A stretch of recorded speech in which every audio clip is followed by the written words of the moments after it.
They were already celebrating by the time I walked into the house. Laughter echoed through the living room. Glasses clinked together. My uncle was sitting on the sofa talking loudly about smart business decisions, while my mother smiled in a way I hadn't seen in months. Nobody noticed me at first. Or maybe they did, and simply didn't care enough to stop. On the table sat a thick folder filled with property documents.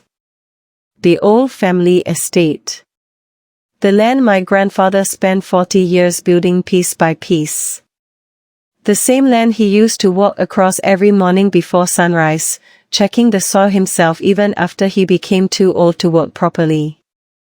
The same land he once told me would stay in the family as long as honesty stayed in the family. Back then, I didn't fully understand what he meant. Now I did. "Oh," my father said when he finally saw me standing near the doorway. His smile disappeared slightly. "You're home. Not how are you. Not sit down." Just those two flat words. I nodded quietly. The room shifted for a second. Small glances. Tiny signals passing between people who thought they were hiding something well. But nervous people always reveal themselves in details. My aunt suddenly became interested in fixing napkins that didn't need fixing. My cousin looked down at his phone too quickly. My mother avoided eye contact completely. And my father? He reached for his drink before speaking again. That told me everything. "What's going on?" I asked calmly. Nobody answered immediately. Then my uncle laughed lightly. "Big things. Family progress." The words sounded rehearsed. I walked closer to the table and looked at the papers. Purchase agreements. Transfer documents.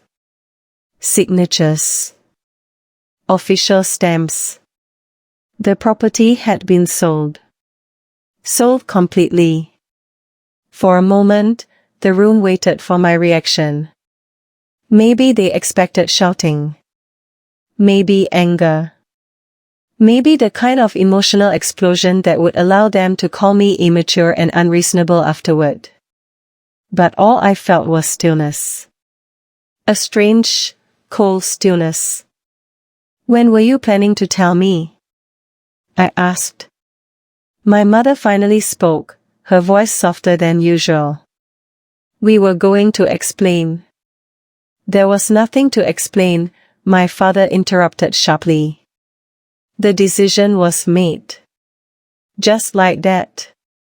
As if my grandfather's legacy was a broken chair being thrown away. I looked at him carefully. He didn't seem guilty. That was the disturbing part. He looked justified. Confident.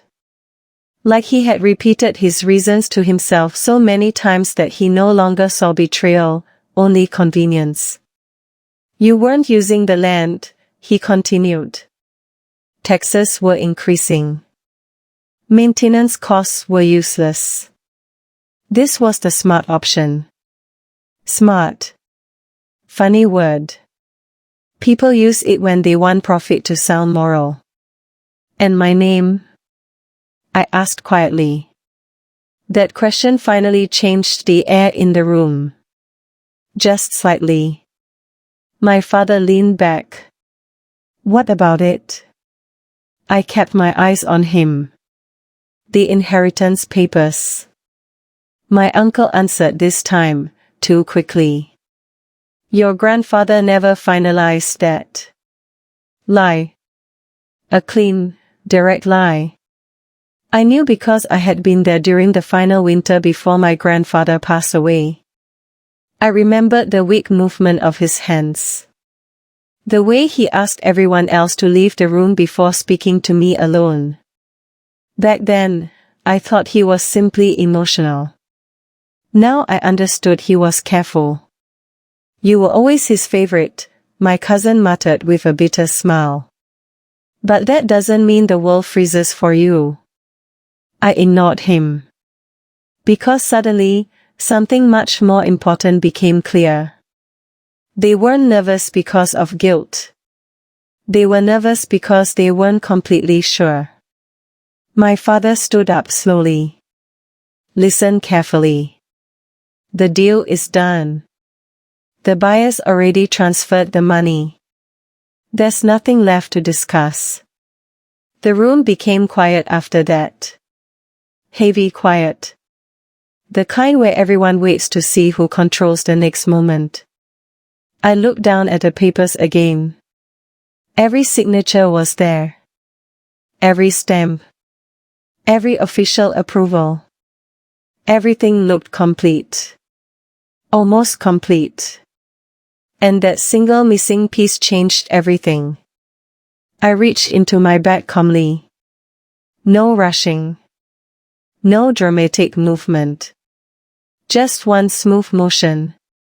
Then I placed a folded document on the table. Nobody touched it at first.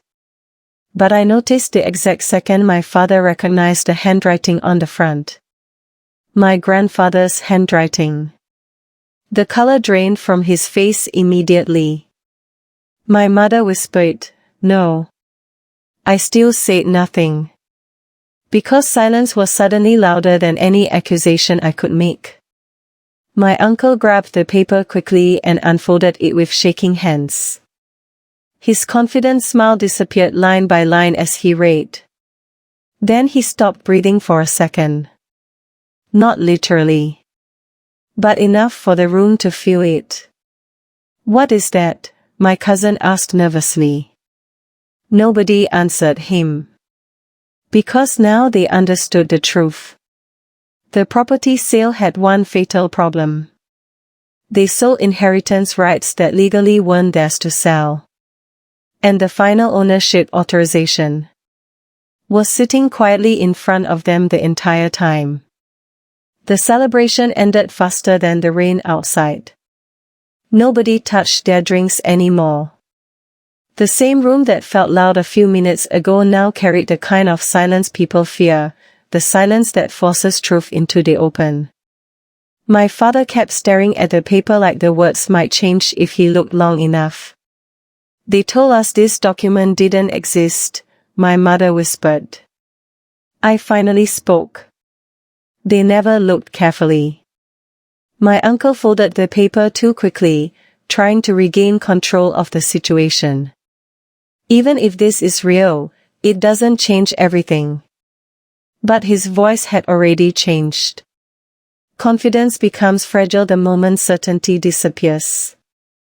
"It changes enough," I replied calmly. The buyers had purchased the estate under incomplete authority. My grandfather had transferred a protected share into my name years earlier, not publicly, not emotionally, just legally. Quietly. Exactly the kind of move he would make. Because he understood something most people don't. The loudest people in a family are rarely the safest people to trust. "You hid this from us?" my cousin asked. I looked at him for a moment before answering. "No. You just never thought I mattered enough to ask." That line stayed in the room longer than anyone expected.